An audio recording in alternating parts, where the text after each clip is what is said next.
I remember a situation where after changing him, I came back and one of the girls was like, "Oh, your hand smells," Mm, and mm, I'm sure the other friends thought about the same comment but didn't voice it out. So not right, everybody's sensitive to this. And right. um, I remember saying, "Yeah, my hand smells. I just changed my brother." Oh, brother. Um, and there was a different friend who didn't understand. So the way my mother raised us, she raised us to always show him like extra love. So Right. he's very fond of getting kisses on the lip. So Mm, we would kiss him all day long, like any. And so it was one of those repetitive things that you say, "Kiss me." Um, right. and he knew what that meant, and he'll bring his mouth just a little close. He'll never go completely close to you, so you have to close the gap. Go. Yeah. And it's something I also learned by when I went to church and met other kids like my brother, that sometimes they have a particular order in their Mm, mouth.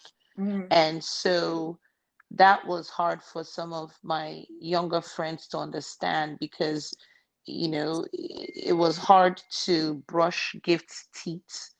yeah. He doesn't like people close to his mouth if it has to do with brushing or anything. Now, if Right. it's food, he likes that, but that also means that his dental hygiene wasn't optimal, I and see. so he had a certain order, Mm, and I would kiss him all the time. But because we were raised that way, it wasn't anything to me. But to right. someone who didn't understand, they didn't get it. They're like, you could tell by watching a friend or watching a friend's friend, because sometimes the people that come around may not be only your friend. It could be a tag along or a Right. cousin of a friend. And you Right. could see cues on their faces that like you're doing something gross. Uh-oh. And those were interesting. Mm, Those I were can imagine. interesting. By the time I got to my teenage years, I had found my friends that understood that I had a disabled brother and I wouldn't be able to go for all the parties, or we would have to do things at my house. I think I remember two of my friends who helped change my brother, which is very unusual, because it's difficult changing a grown kid's Mm, diaper when it's number two. But it takes and I never judged my friends that couldn't, because right. it takes a certain kind of person to do that. And just like everyone's not a teacher or everyone's not a caregiver, we pick what we're able to do. So I think education, to certain friends, Mm-hmm. no, to all friends, and then depends on how they receive it. That's one. Two, um, if somebody just doesn't understand, it is okay to walk away. Right. You feel the pain, the loss of that friendship, but it's okay to walk away. Exactly. Um, Third thing I'd like to say is patience. You growing up with that doesn't mean that you educate someone they would really understand, like right now. Mm-hmm. Sometimes they need patience and time to get a grasp of what you're dealing with and what you're sharing with them, and if they want to um, understand or be around such situations. So Then it's their um, choice. exactly. It's their choice. Yes. I really appreciate some of the points that you've raised around pretty much accepting the situation. You talked a lot about your parents teaching you guys to love on your brother Gift, kiss up on Mm-hmm. him, make him feel really special. That's a Mm-hmm. strong in many homes, and that's strongly needed. I should have said, because that's what creates that environment of acceptance. You got to really get the family together to own and accept the circumstance that we found ourselves in and learn to adapt to it, because there could be a lot of joy. I hear a lot of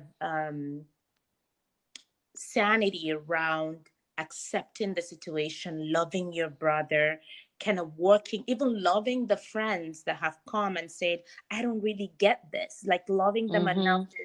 to say, it's okay that you It's don't get it. okay. I don't expect you to get it. But then Mm-hmm. being intelligent enough to keep the friends that really understand close to you Mm-hmm. so they can help Mm-hmm. you walk through the journey. Yeah. Yes. Thank you for sharing that. You're That welcome. speaks a lot to me in terms of acceptance. Um, I have the same in my family, so I'm always looking out for ways to make sure that the kids are embedded into this journey and they find some kind of hope and joy every day as we live as a family. So I want to talk about a little bit about the word hope. Yes. you know when we have family members that are living with special abilities, there's always that desire for them to get better, that hope for them to for something Mm-hmm. miraculous to happen. you know what was it like for you managing that hope as a kid? And I want to Mm. know some of the things that you wished could have happened as a kid, Mm-hmm. and how Mm-hmm. that's evolved. It's one thing to hope for something for your brother at 12 and now in his 30s. What is that like for you? Ooh, that's a heavy one. That's a heavy question. Heavy because um, among siblings, we're different. So as I had said, I grew up in a large family, and Mm, we all shared this joy, but not all of us were um, handled it the same way. We all handled it with love and took care of him, but not all of us understood completely. right. Um, I was raised in a Christian home, so faith was a big deal. And my mother, till today, still has faith that my brother Gift will be healed. And so as a child, we would wake up very early in the morning, I believe around 5 a.m., and we would pray and would spend a lot of the prayer topics on Gift. And I can speak to when I was 10. I'm not sure I can remember my thought process lower than that age, but hope was huge. Right. I believed every pastor or positive saying that, oh, he's gonna make it, he's gonna talk one day, he's going to this, he's going to that. um, I do remember clearly when I was maybe 9. Mm-hmm. So Gift did not walk till he probably was um, maybe 5, I see. and we kept praying and believing, and my parents were so good. My mom was the one who put in a whole lot of work with my brother. My father put in work, but where he couldn't be there, he made sure to financially help. Right. So in terms of walking, I remember he purchased a full trailer of white sand Mm, and had them hip it in front of the house so that every day after breakfast, we would dig a hole in the center and stick my brother in there so his legs would be straight, and then mm, put all these toys they bought around him. And we would have to stay there and play with our friends or play with him just so that his legs could get stronger. Because with his CP, he had dexterity issues, and I mm, don't know if that went on for months or a year.